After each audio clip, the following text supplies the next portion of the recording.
In the heart of Mesopotamia, surrounded by the Euphrates River's glistening waters, stood the grand city of Uruk.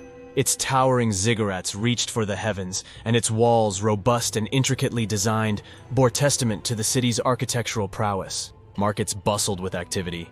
Traders from distant lands marveled at the city's splendor, and priests offered prayers in resplendent temples. At the center of this thriving metropolis was its king, Gilgamesh. Two-thirds divine and one-third mortal, Gilgamesh was unmatched in strength and beauty. Hi, before continuing, please like the video as it really helps the channel to grow, and do subscribe. Gilgamesh undertook massive construction projects, further enhancing Uruk's grandeur. However, with such might came tyranny. Gilgamesh's insatiable desires and unchecked power made him a formidable ruler, often at the cost of his subjects' well-being. He would demand labor for his projects, and no one dared defy him, lest they incur his wrath. Yet it was this very dominance that led to murmurs of discontent among the populace. The elders whispered in hushed tones, praying to the gods for relief. The young men, burdened by Gilgamesh's demands, longed for an equal who could challenge the king and perhaps bring about a balance. The gods, ever watchful, heard the pleas of Uruk's people and decided that something needed to be done about the unchecked power of Gilgamesh. Creation and civilization of Enkidu. In answer to the people's prayers, the gods conceived Enkidu, a being of raw strength and innocence. Born from the clay of the steppe, Enkidu was wild at heart. With long hair covering his body and an untamed spirit, he roamed the plains, running with gazelles and drinking alongside animals at watering holes. However, the gods knew that for Enkidu to be a match for Gilgamesh, he had to be introduced to the ways of civilization. Enter Shamhat, a temple priestess chosen for the task. With patience and tenderness, she introduced Enkidu to the human ways. Through her teachings, Enkidu learned of emotions, of human interactions, and the ways of men. As days turned into weeks, the wild man began to transform, leaving behind his primal ways and embracing the life of civilization. The transformation was profound. Enkidu's strength remained, but now it was complemented by intellect and emotions. He had become the bridge between the wild and the civilized, perfectly poised to meet and challenge Gilgamesh. The brotherhood of Gilgamesh and Enkidu. As Enkidu's understanding of civilization grew, so did the tales of a dominant king in a far-off city. Intrigued and driven by a sense of purpose, Enkidu decided to travel to Uruk to meet this king, Gilgamesh. Their first encounter was nothing short of legendary. As Gilgamesh was about to assert his divine right over one of Uruk's brides, Enkidu intervened, challenging the king's authority. The streets of Uruk became an arena, with its citizens gathering around, witnessing a clash of titans. The battle was fierce, with neither willing to concede. The ground trembled with their might, and the skies echoed with their roars. But as the dust settled, something unexpected happened. Instead of animosity, a bond of brotherhood was forged. Both recognized the strength and valor in the other. From rivals, they became comrades, two halves of a whole. With their combined strength, Gilgamesh's tyranny began to wane. The duo embarked on numerous adventures, pushing each other to greater heights. Whether it was hunting in the vast forests or challenging other mighty foes, their camaraderie was evident. The people of Uruk rejoiced, for not only did they have a king, but now they also had a hero in Enkidu. Festivities, songs, and tales sprung up around their exploits, and the city was filled with a renewed sense of hope and vigor. The quest for the Cedar Forest.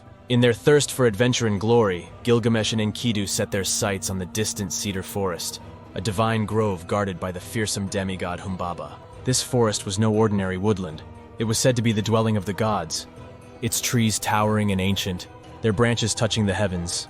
The fragrance of the cedar was believed to be so enchanting that it could bewitch any who inhaled it. But to fell a tree from this sacred grove was forbidden. Gilgamesh, ever eager to etch his name in the annals of history, wished to cut down the forest's mightiest tree to craft an unparalleled gate for Uruk. Enkidu, having been raised in the wild, was initially hesitant, understanding the sanctity of nature. However, drawn by the prospect of a challenge and perhaps swayed by Gilgamesh's determination, he agreed. The journey to the Cedar Forest was fraught with challenges. They faced treacherous terrains, wild beasts, and ominous omens, but with each test, their resolve only strengthened. Upon reaching the forest, the true challenge began.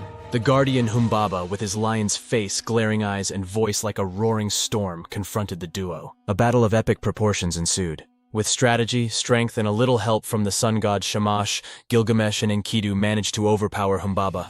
However, the victory was bittersweet. Enkidu, sensing the forest's anguish, felt a deep remorse. The trees, once majestic and full of life, now lay fallen and lifeless. The balance of nature had been disrupted. The wrath of the gods. The audacity of two mortals, one partly divine, Challenging the natural order and defying a guardian set by the gods did not sit well in the heavenly realms. The gods convened, their displeasure evident.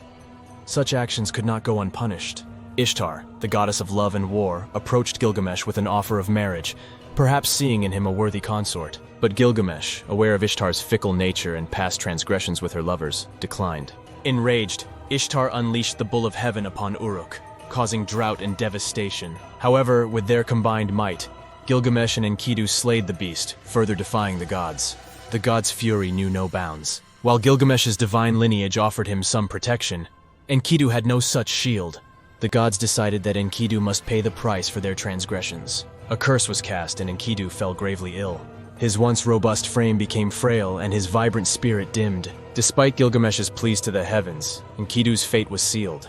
In the arms of his brother, Enkidu breathed his last, leaving Gilgamesh shattered and lost. The weight of mortality. The death of Enkidu was a profound blow to Gilgamesh. Until this moment he had been a king of unparalleled might, ruling with both benevolence and tyranny, untouched by the vulnerabilities of ordinary men. But Enkidu's demise brought him face to face with his own mortality. The once invincible king was now haunted by the specter of death. In his despair, Gilgamesh roamed the wilderness, his regal garments replaced by animal skins, his majestic demeanor replaced by a haunting desolation. He sought answers to the age-old questions that have tormented mankind. Why do we die? Is there a way to escape this inevitable fate? The quest for immortality. Determined to conquer death itself, Gilgamesh embarked on his most perilous journey yet, the search for eternal life. He traveled to the ends of the world, facing countless challenges, seeking the one being who held the secret to immortality. Utnapishtim, the survivor of the Great Flood, blessed by the gods with eternal life. Crossing mountains that reached the heavens and navigating treacherous waters, Gilgamesh finally reached the abode of Utnapishtim. He implored the immortal to reveal the secret of his longevity. Utnapishtim, seeing the desperation in Gilgamesh's eyes, shared the tale of the Great Flood, how he built an ark at the behest of the god Ea, and how he was granted immortality as a reward for preserving life. However, Utnapishtim also posed a challenge to Gilgamesh. If he wished to attain immortality, he must first stay awake for 6 days and 7 nights. But weariness overtook the grief-stricken king, and he fell into a deep slumber. Upon awakening, Gilgamesh realized the futility of his quest. Even if he could find the secret, was he truly ready for the weight of eternity? The return and enlightenment. While Utnapishtim did not grant Gilgamesh the gift of eternal life, he did offer a consolation, a plant that could restore youth. Eager to bring this gift back to Uruk, Gilgamesh obtained the plant from the bottom of the ocean. However, on his journey back, a serpent cunningly stole the plant, shedding its skin and renewing itself, leaving Gilgamesh with nothing. Yet this loss became Gilgamesh's most profound gain. He realized that while life is transient, what remains eternal are the deeds one does, the legacy one leaves behind, and the memories cherished by those who remain. True immortality lay not in escaping death, but in living a life worth remembering. With this newfound wisdom, Gilgamesh returned to Uruk. He became a just and wise ruler, his tyranny replaced by compassion. He worked tirelessly for the betterment of his people, ensuring that Uruk flourished under his reign. His tale, inscribed on clay tablets, became a testament to his journey. From a brash king to a wise leader, serving as an inspiration for generations to come. Please like the video and subscribe to the channel. See you in the next one.